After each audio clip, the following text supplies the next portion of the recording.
किसी गांव में पिंकू नाम का एक गरीब नाव वाला अपनी बूढ़ी माँ के साथ रहता था।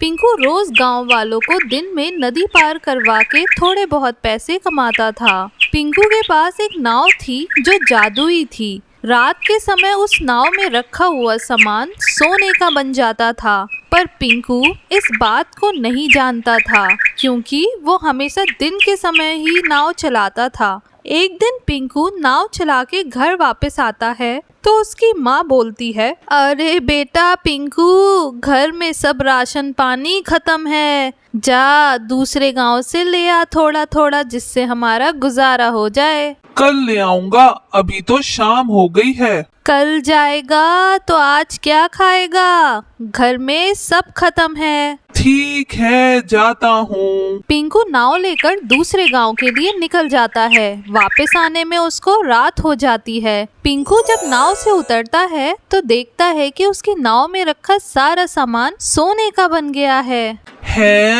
ये मेरा सारा सामान सोने का कैसे बन गया? पिंकू ने घर जाकर अपनी माँ को सब बताया। अगली रात पिंकू फिर से अपनी नाव के पास जाता है और कुछ सामान रखता है। वो सामान भी सोने का बन जाता है। पिंकू अब समझ चुका था कि उसकी नाव जादुई है, जिसका जादू सिर्फ रात में काम करता है।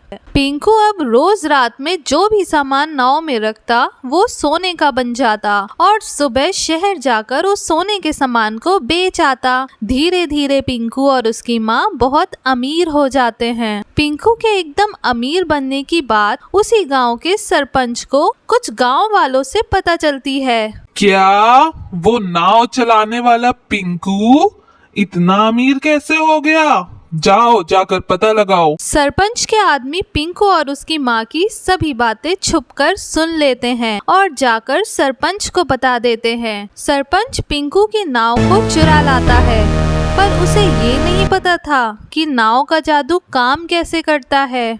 जादुई नाव, जल्दी से मुझे बहुत अमीर बना दो। जल्दी जल्दी मुझे अमीर बनाओ, वरना मैं तुम्हें तोड़ दूंगा। नाव में कुछ जादू नहीं होता तो ये देखकर सरपंच को गुस्सा आ जाता है और वो नाव तोड़ने के लिए जैसे ही कुल्हाड़ी उठाता है वो नाव एक बड़े से सांप में बदल जाती है। सांप देखकर सरपंच डर के भाग जाता है। अगले दिन नाव पिंकू के घर वापस आ जाती है। पिंकू और उसकी माँ नाव वापस देखकर बहुत खुश होते हैं।